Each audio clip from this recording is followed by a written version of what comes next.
জয় মা, জয় মা, জয় মা। আমাকে হোয়াটসঅ্যাপে যে সকল ভক্তরা মেসেজ করেছেন প্রত্যেকের প্রশ্নের উত্তর দিচ্ছি। একই রকমের প্রশ্ন একাধিক জন করেছেন, তার মানে একজনের উত্তর দিচ্ছি মানে আমি অনেকেরই প্রশ্নের উত্তর একসঙ্গেই দিচ্ছি। ডানলপ থেকে বিজয় রায় জানতে চেয়েছেন, আমাদের সংসারে একটার পর একটা সমস্যা লেগেই আছে। আমি সমস্যা থেকে মুক্তি হতে পারছি না।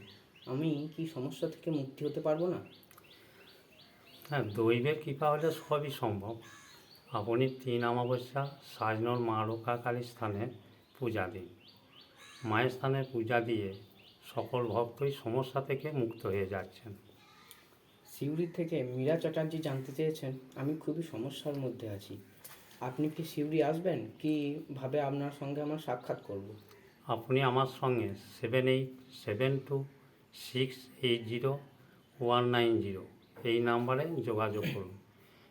আপনি আমার সঙ্গে কঙ্কালীতলায় সাক্ষাৎ করুন। বালি থেকে তাপস রায়, আমাদের বাড়ির মধ্যে এতই সমস্যা, আমাদের বাড়ি না এলে বুঝতে পারবেন না। বিশেষ ক্ষেত্রে বাড়ি যাওয়া হয়, কিন্তু মায়ের নির্দেশ না পেলে আপনার বাড়ি যাওয়া যাবে না। আপনি আমার সঙ্গে যোগাযোগ রাখুন। পূজা মণ্ডল জানতে চেয়েছেন, আমি বিভিন্ন সমস্যার মধ্যে আছি। আমি আপনার সঙ্গে সাক্ষাৎ করতে চাই, মায়ের স্থানে পূজা দিতে চাই। আপনি সন্ধ্যা 7টার পর 7872680190 এই নাম্বারে ফোন করবেন। আপনি কবে সাক্ষাৎ করবেন বলে দেওয়া হবে। মায়ের স্থানে পূজা দেওয়া ব্যবস্থা করে দেওয়া হবে। দুর্গাপুর থেকে রিঙ্কি পাল জানতে চেয়েছেন, বর্তমানে আমার শনির দশা পড়েছে। শনির দশা পড়ার পর থেকে আমার উন্নতি হচ্ছে না, কি করব জানান। শনির দশা পড়লেই যে সময় খারাপ যাবে এই কথাটা কিন্তু ঠিক নয়। দেখতে হবে শনির অন্তর্দশায় কী চলছে, শনি কত ঘরে স্থিত। আপনি সাবস্ক্রাইব করে রাখবেন, আপনি ভিডিওতে উত্তর পাবেন। আসানসোল থেকে কবিতা মণ্ডল, বর্তমানে আমার বৃহস্পতি দশা চলছে। বৃহস্পতি দশায় ভালো সময় কি আসবে? দেখুন, বৃহস্পতির দশায় ভালো সময় এবং শনির দশায় খারাপ সময় এই ধারণাটা কিন্তু ভুল। আপনি সাবস্ক্রাইব করে রেখে দেবেন, উত্তর পেয়ে যাবেন। পারলে মা রক্ষাকালী স্থানে পূজা দিন।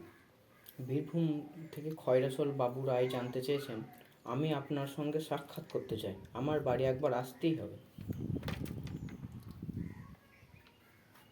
আপনি আমার সঙ্গে কঙ্কালীতলায় সাক্ষাৎ করুন। হ্যাঁ, আপনি সাবস্ক্রাইব করে রেখে দেবেন, অনেক কিছু উত্তর পেয়ে যাবেন। মায়ের নির্দেশ পেলে আপনার বাড়ি যাওয়া যাবে। সমস্যা যেমনই হোক, দৈবের উপর বিশ্বাস রাখুন, ভেঙে পড়বেন না। আজকে খারাপ সময়, কালকে ভালো সময় আসবে। দৈবের প্রতি বিশ্বাস রাখুন, মায়ের স্থানে পূজা দিন, সাবস্ক্রাইব করে রেখে দিন, প্রশ্নের উত্তর পাবেন। পরমেশ্বরের কাছে প্রার্থনা করি সকলেই ভালো থাকুন। নমস্কার।